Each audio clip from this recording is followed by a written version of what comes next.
Welcome to November's Drawing and Painting Tutorials.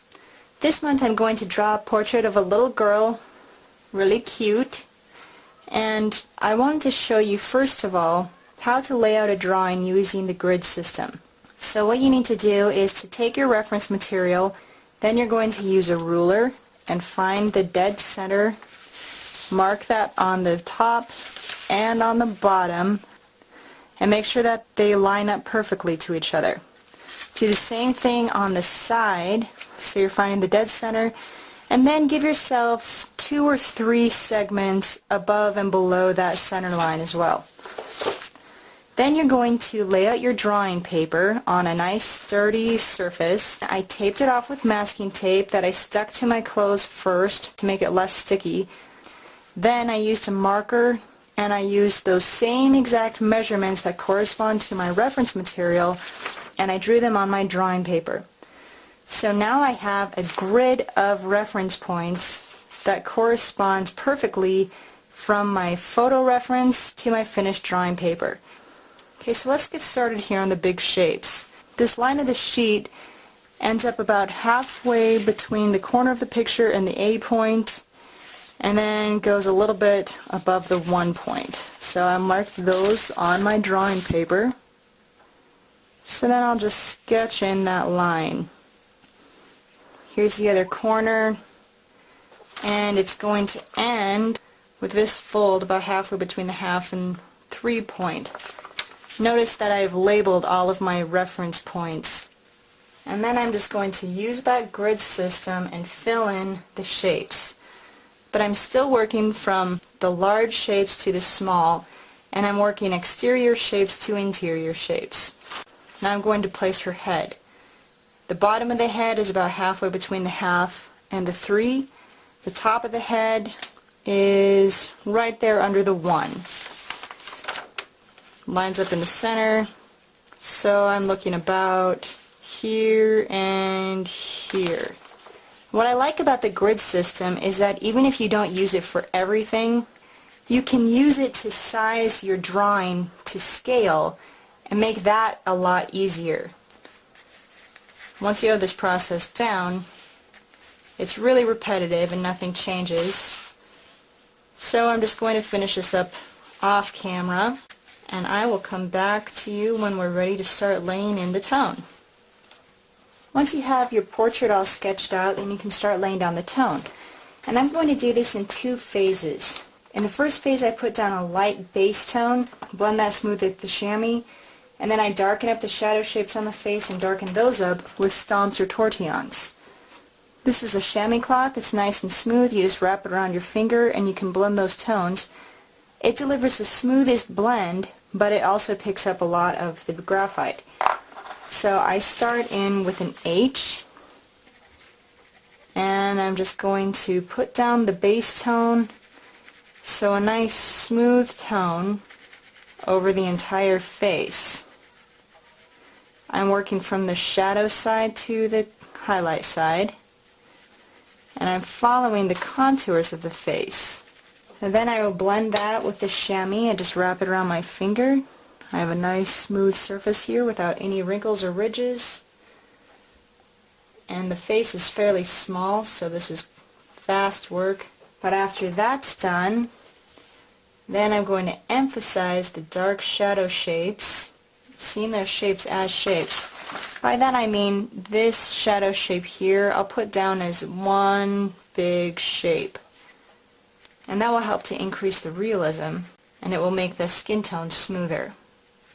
So this is how I'm going to work on those shadow shapes. And then I'm going to use a tortillon, that's a blending tool that's rolled up paper. And then I will blend that darker tone. Now as I work, I'm going to constantly compare my value to the value on the reference material. So I want to determine what value I'm trying to match. Maybe this is about a value 7. And then I translate that to the graphite. See, I'm not anywhere close to a value 7 on my picture yet. So I have to make this quite a bit darker. Okay, so let me take a little while and get that darkened up the way that it's supposed to be. If you need to emphasize some of those lines, like the nostril here, Put down a heavy line at first, and then use that stomp and just blend out one side of the line so that you still have a stark contrast. It will read as a line, but it won't look outlined, and your portrait won't turn out looking like a puppet. No one wants to be drawing puppets. So I'm going to work like this off camera and get the face to where I want it to be. Then I'll come back and show you how to do the eyes, the lips, and the hair. Okay, once the skin is done, then you go into the features of the face. Add some eyebrows here. Then I'm going to strengthen some of the darks on these eyes. So here's a pupil, outer ring of the iris. Put a little bit of detail in the iris. Then use a stomp and blend that tone smooth. Darken up the nostrils. And then move to the lips. Put some tone on the upper lip. Those corners of the mouth are really dark. And then the lower lip bulges out, and so there's a strong highlight. Then to add some detail to the teeth, you just darken the shadow shape in between the teeth and let that be about all of the detail that you give them, because you don't want to outline them too much. I can soften that up a little bit too. When I start to move into the hair, after those features are completely done, I'm going to use some brushy strokes like this and develop a better roadmap. There's usually a dark spot like this that rings right back here, and then the highlight falls in an arcing crown. So to emphasize that, I can then go in with a dark pencil, darken up that shadow shape, and then after that I will blend it smooth with my stomp and then do that process over again and develop some darker lines over the top there. With just a little bit of tone in place, it's easy to pull out some highlight hairs, and then I can go back and darken up some individual hairs. When it comes time to move to the clothes, I'm going to look at my reference material, and in the reference material the sheet and the shirt are almost exactly the same color. Then this background is the same color as well. So that's uninteresting. I don't want that. So I'm going to switch it up and have a dark background, keep the sheet white, and move to a dark shirt. So that means I'm going to need to protect some of these lines. I'm going to use masking tape and protect the line of the sheet right here because it's going to be butting up against the dark background. And then I'll show you how to lay in that background. Once those borders are protected, you're going to go in with a nice soft pencil. I like a 9B or so. Then I'm going to start at the top and work my way down, but I'm going to flip my paper so that I don't smudge it. And then just fill in that tone. So you'll go this way, and then you're going to cross-hatch, crossing those lines over the other way. Fill in all the tone that way, and then I'm going to blend that smooth. And then for this shirt,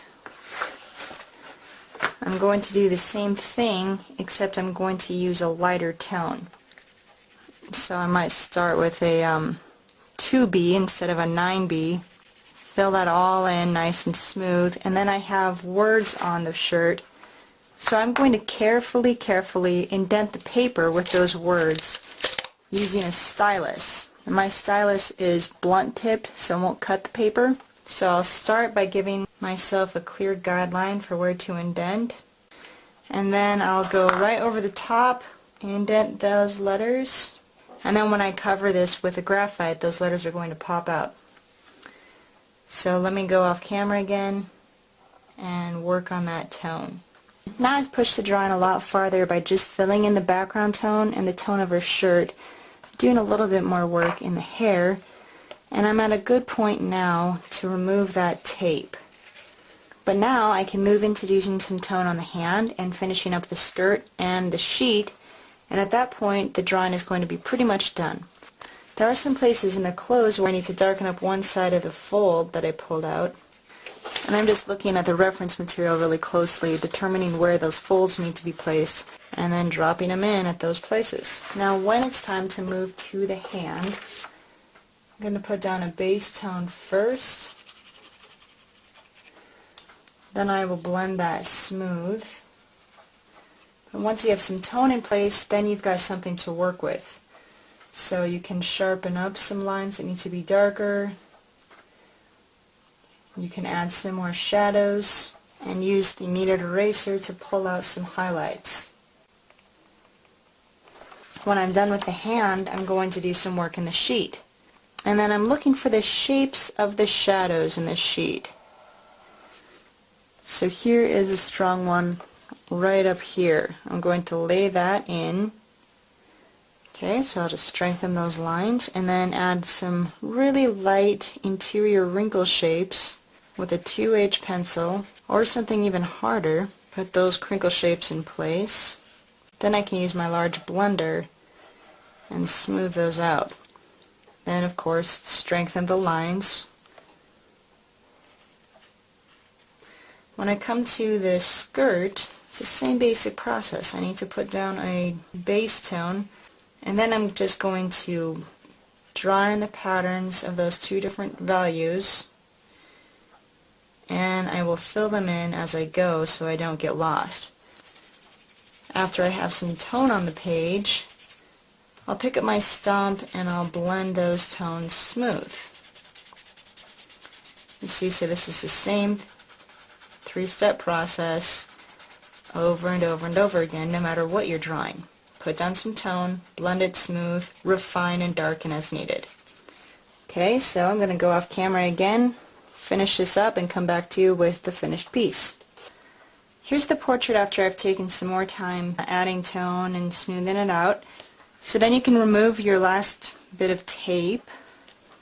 So there's the finished portrait. This is how it would look matted. So that concludes this tutorial, and now we'll move on to our next class in watercolor painting.